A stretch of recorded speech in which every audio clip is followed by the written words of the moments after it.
નમસ્કાર મિત્રો, સ્વાગત છે અમારી યુટ્યુબ ચેનલ ઓલવેજ હેપીમાં. મિત્રો, આજે આપણે જોઈશું જનરલ નોલેજના મોસ્ટ ઇમ્પોર્ટન્ટ ક્વેશ્ચન. મિત્રો, અમારી ચેનલ ઉપર મોડલ પેપર મૂકવામાં આવે છે. પોલીસ કોન્સ્ટેબલના મોડલ પેપર, તલાટીના મોડલ પેપર તેમજ આવનારી દરેક એક્ઝામના મોડલ પેપર પણ મૂકવામાં આવે છે, તેમજ જનરલ નોલેજના ક્વેશ્ચન પણ મૂકવામાં આવે છે. મિત્રો, જો તમે આવનારી તલાટી બિન સચિવાલય તેમજ ગુજરાત ગવર્મેન્ટની કોઈ બી એક્ઝામની તૈયારી કરતા હોય તો પ્લીઝ અમારી ચેનલને સબસ્ક્રાઇબ કરી દેજો, જેથી આવનાર દરેક વિડીયોની નોટિફિકેશન સૌપ્રથમ આપને મળી રહે. તો ચલો મિત્રો, હવે ટાઈમ ના બગાડતા જોઈએ આજના જનરલ નોલેજના ક્વેશ્ચન. તો મિત્રો, આ રહ્યા આપણા આજના જનરલ નોલેજના ક્વેશ્ચન. તો ચલો શરૂ કરીએ. ફર્સ્ટ, ચિકારા અભયારણ્ય ગુજરાતના કયા જિલ્લામાં આવેલું છે? તો કચ્છ જિલ્લામાં આવેલું છે. વેળાવદર નેશનલ પાર્ક કયા જિલ્લામાં આવેલ છે? તો ભાવનગર જિલ્લામાં આવેલ છે. ગુજરાતમાં સૌથી મહત્વનું તેલ ક્ષેત્ર કયું? અંકલેશ્વર. કયા પાક માટે સુરત જાણીતું છે? કેળા. ઊંટના પ્રજનન માટે કચ્છનું કયું કેન્દ્ર જાણીતું છે? ધારી. કચ્છના કયા વિસ્તારમાં લિગ્નાઇટની ખાણ છે? પાંદરો. ગુજરાતમાં વિન્ડમિલ યોજના ક્યાં કાર્યરત છે? માંડવી. જીએનએફસીની હેડ ઓફિસ ક્યાં આવેલી છે? તો ભરૂચ. ગુજરાતમાં કયું શહેર અકીકના પથ્થર માટે જાણીતું છે? ખંભાત. વેળાવદર અભયારણ્ય શાના માટે જાણીતું છે? તો કાળિયાર માટે જાણીતું છે. ગુજરાતમાં ઘુડખર અભયારણ્ય ક્યાં આવેલું છે? તો કચ્છનું નાનું રણ છે ત્યાં. ઉત્તર ગુજરાત કયા કૃષિ પાક માટે વિશેષ જાણીતું છે? તો ઈસબગુલ. ગુજરાતમાં નર્મદા યોજનાનો શિલાન્યાસ કયા વર્ષમાં થયો? તો 1961. ગુજરાતનો સૌથી મોટો વનસ્પતિ ઉદ્યાન ક્યાં આવેલો છે? વઘઈ. ગુજરાતમાં આદિવાસી સંશોધન કેન્દ્ર ક્યાં આવેલું છે? વડોદરા. મીઠી વીરડી શાના પ્રોજેક્ટ માટેનું સ્થળ છે? અણુ ઉર્જા વિદ્યુત મથક. ગુજરાતમાં મીઠી વીરડી ખાતે ચાલી રહેલી પરમાણુ વીજ મથકની પ્રોજેક્ટ ક્યાં ખસેડી લેવાયો છે? આંધ્રપ્રદેશ. ગુજરાતને કેટલા એગ્રો ક્લાઇમેટ ઝોનમાં વહેંચવામાં આવ્યું છે? 8. ભારતમાં માત્ર ગુજરાતમાં ઉત્પાદિત થતું ખનિજ કયું છે? અકીક. મોઢેરાનું સૂર્ય મંદિર કઈ નદીના કિનારે આવેલું છે? પુષ્પાવતી. રણના સૌથી ઊંચા ભાગને શું કહે છે? લાણાસરી. પડખાઉ જમીન એટલે કેવી જમીન કહેવાય? પર્વતીય જંગલોની જમીન. વધુ દૂધ આપવા માટે પ્રખ્યાત વઢિયારી ભેંસ માટેનો વઢિયારી પ્રદેશ ક્યાં આવેલો છે? બનાસકાંઠા. સૌરાષ્ટ્રનો ઉત્તર પ્રદેશ કયા ખડકોનો બનેલો છે? બેસાલ્ટ, અગ્નિકૃત. કૃષિ વિષયક બાયોટેકનોલોજી માટેનું કેન્દ્ર ધરાવતી યુનિવર્સિટી ક્યાં છે? આણંદ. આકાશવાણી કેન્દ્રો પરથી રજૂ થતો કૃષિ વિષયક કાર્યક્રમ કયા નામે ઓળખાય છે?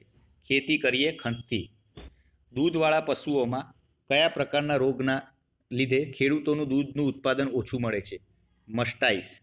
દેશની સોડા એસની કુલ જરૂરિયાતના કેટલા ટકા ઉત્પાદન ગુજરાતમાં થાય છે? 95%. ભારતમાં સૌપ્રથમ કેનાલ સોલાર પાવર પ્લાન્ટની સ્થાપના કયા જિલ્લામાં થઈ? મહેસાણા. જમીન સુધારણા કાર્યક્રમનો મુખ્ય હાથ શું છે? ખેડે તેની જમીન. ફ્લેમિંગો પક્ષીને ગુજરાતમાં કયા નામે ઓળખવામાં આવે છે? સુરખાબ. ગૃહાઈ સિંચાઈ યોજના કયા જિલ્લામાં આવેલી છે? સાબરકાંઠા. ગુજરાતનો કયો પ્રદેશ સમુદ્ર તળ કરતાં પણ નીચો છે? ગેડ. ગુજરાતમાં વાળક બોરી વિદ્યુત મથક કેવા પ્રકારનું છે? લિગ્નાઇટ આધારિત. ગુજરાતમાં મીઠું પકાવવાની સૌથી મોટી ફેક્ટરી ક્યાં આવેલી છે? મીઠાપુર. ગુજરાતમાં સુરખાબ નગરની રચના ક્યાં થઈ છે? કચ્છનું મોટું રણ. કૃષિ જીવન નામનું સામયિક કોના દ્વારા પ્રસિદ્ધ થાય છે? જીએસએફસી. ઘઉંના પાકમાં આવતા ઘેરુ રોગના નિયંત્રણ માટે કઈ દવા વપરાય છે? મેન્કોઝેબ.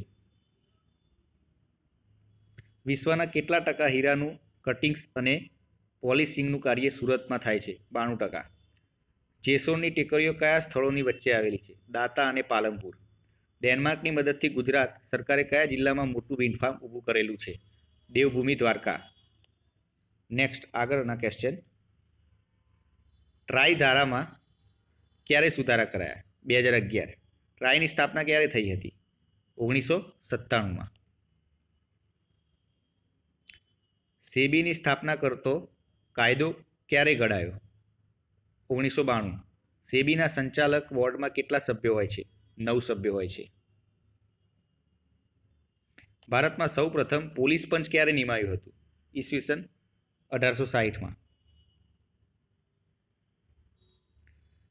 રાજ્યના સચિવાલયના વડા કોણ હોય છે?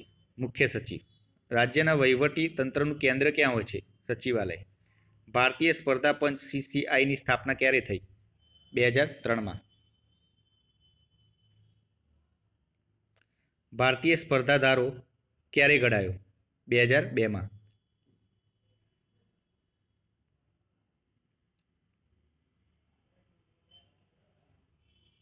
સ્વાસ્થ્ય સંબંધિત પ્રશ્નો માટે લ્યુપિન ફાર્મા દ્વારા કયું ચેટબોટ લોન્ચ કરવામાં આવ્યું? તો અન્ય ANYA. નેક્સ્ટ, વિશ્વ સ્વાસ્થ્ય સંગઠનના તાજેતરના રિપોર્ટ અનુસાર ભારતમાં મલેરિયાના કેસોમાં ખાલી જગ્યા ટકા ઘટાડો થયો છે? તો 24%નો ઘટાડો થયો છે.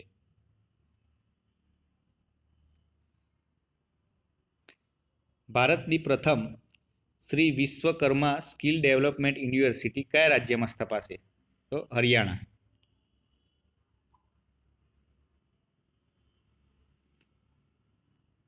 ભારત દ્વારા 1991ની નવી ઔદ્યોગિક નીતિમાં કઈ વ્યવસ્થા અપનાવવામાં આવી છે? તો જવાબ છે મૂડીવાદી બાજુ અગ્રેસર. માનવ વિકાસ અહેવાલ ભારત કોના દ્વારા બનાવવામાં આવેલ છે? તો IAMR. સાર્વજનિક ક્ષેત્ર બેંકો PSBમાં સૌથી વધારે NPA ધરાવનાર બેંક કઈ છે? IDBI bank.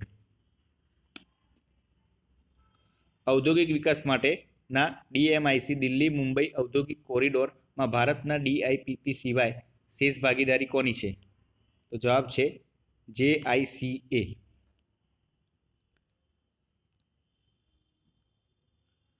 નિમ્નલિખિત સ્થળોને યુનેસ્કો વિરાસત સ્થળના રૂપે માન્યતા મળેલ વર્ષના ચડતા ક્રમમાં વ્યવસ્થિત ગોઠવો. તો જવાબ આવે 1 નંબરમાં તાજમહલ, પછી બૃહદેશ્વર મંદિર, પછી સાંચી સ્તૂપ અને પછી કુતુબ મિનાર.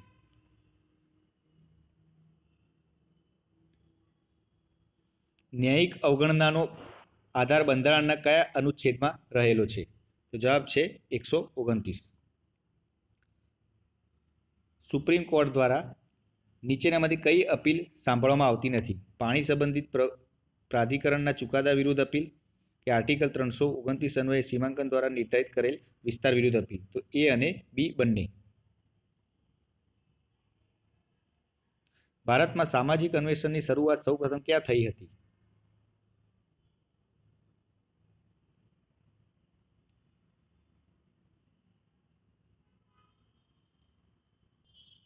તો જવાબ છે મિત્રો સરકારી યોજનાઓ માટે. માહિતી અધિકારી ધારાના અમલમાં પડતી મુસીબતો દૂર કરવાની સત્તા કોની છે? સરકારની.